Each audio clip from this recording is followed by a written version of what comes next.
자, 이거는 고3 학생들한테도 제가 굉장히 강조하는 건데, 이 고난도 문제를 해결하는 데 있어서 또 하나 중요한 거는 문제에서 제시하는 상황을 잘 파악해야 되는데, 이 잘하자는 말이 참 애매한 거예요. 근데 시험 나갈 때 잘해! 나도 열심히 해. 잘하기 위해서 구체적으로 뭘 하느냐가 중요한 겁니다. 축구 시합을 나간다고 생각해보세요. 와, 잘해라! 끝이 아니에요. 패스할 건지 드리블을 할 건지 슛을 할 건지를 잘 결정해라. 명확한 게 있어야 돼요. 그리고 어떨 때 두 명한테 둘러싸이면은 패스를 해야 되는 거고, 한 명한테 내가 그 상대가 조금 약한 애면은 내가 드리블을 해야 되는 거고, 이런 것들이 구체적으로 뭘 해야 되는지를 알고 있어야 전문가고 프로라고요. 마찬가지로 수학에서도 그런 상황이 벌어집니다. 이건 건데 이 상황을 안 외워요. 공식만 외우지 뭘 체크를 해야 되는지. 자, 이게 불완전한 2차식이라는 게 뭔지 다시 한번 얘기하면은 x제곱하고 x 빼고 나서 나머지가 전부 다 숫자로만 이루어져 있다면은, 그러면은 완전한 2차식이에요. x에 3을 넣었을 때 5를 넣었을 때 y가 얼마 되는지 우리가 숫자로 계산해낼 수가 있는 상태예요.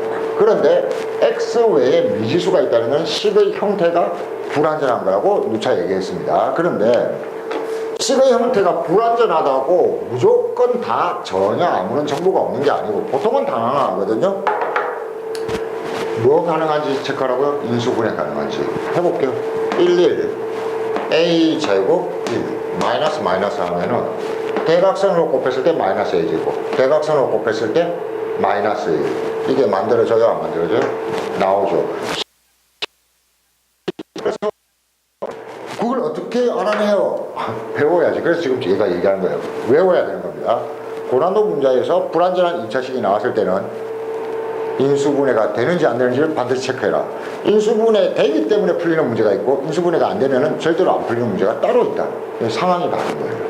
그래서 얘를 인수분해를 해보면은 x-1, x-a 제곱이라는 걸 알아낼 수가 있고, 그러면 2차 함수의 그래프로 따졌을 때 얘가 x 절편을 알 수가 있는 거예요. 더구나 이런 조건 왜 줬을까요? a 제곱이 1보다 크다 안 크다? 크다예요.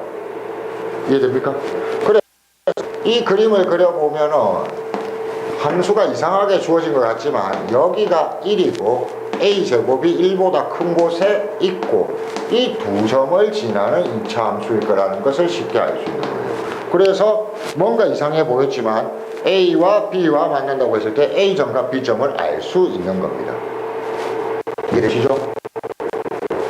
그 다음입니다. y축이 그러면은 어디 있겠어요? 여기에 y축이 있겠죠? y축과 p점에서 만난다고 했어요. 그럼 p점은 어디에 있겠느냐 이거죠. 어떻게 찾겠습니까? x에 뭐 넣으면 된다? 0 넣으면 되겠네요. x에 0 넣더니 뭐가 돼요? 여기가 a제곱이 되는 겁니다. 이해되셨죠? 그래서 이게 상황을 보니까 난 처음에 미지수라서 밑도 끝도 없는 상황일 줄 알았는데, 이 점과 이 점인데, 그것도 조금 그림을 예쁘게 그려볼까요? 얘하고 얘는 어때요? 길이가 같겠죠. 그러니까 살짝 그러니까 지금 보세요. 지금 제가 계산한 게 한 줄밖에 없죠. 식 많이 쓰고 있어요? 아닙니다. 고급 수학 문제, 특히 또 함수 파트는 이런 겁니다. 상황 파악하기 위해서 몇 줄 그리고 한 줄만 고쳐보고 그림 한번 보고 이렇게 하는 겁니다. 풀이를 많이 쓰는 게, 계산식을 많이 쓰는 게 수학이 아닙니다. 그럼 예를 들면 이런 식일 거 아니야. 여기가 a제곱이면 거의 비슷한 곳에 a제곱이 있고 1이 어딘지는 모르지만 여기 있을 건데 이 세 점이 ABP 아니냐 이겁니다. 자, 그 다음에 ABP의 외심을 Q라고 하는데 Q점의 X좌표가 5일 때 상수 A의 값을 구하여라 이겁니다.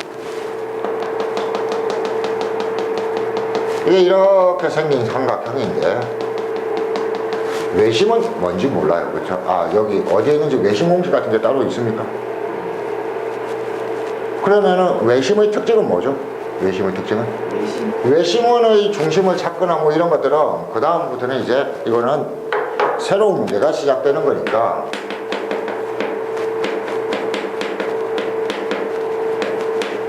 이거는 함수가 아니에요.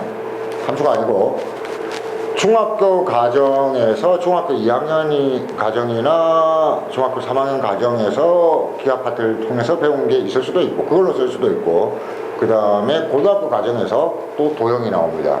좌표 공간을 다루는 그걸로 풀 수도 있는 겁니다.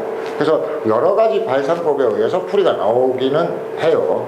근데 이거 풀었다고 뒤쪽에 중요하다고 생각하면 함수 공부가 아닙니다. 그래서 일단 여기까지 찾으세요. 근데 이런 문제가 나왔잖아. 어떻게 공부해야 돼? 그러면 이까지 해서는 나는 함수는 잘한 거예요.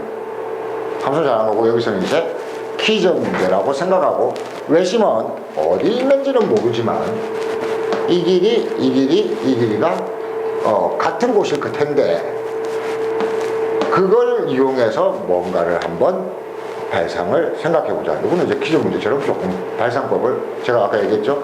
발상법은 듣고 배우는 게 아니고 훈련해볼 때 가치가 있다는 거.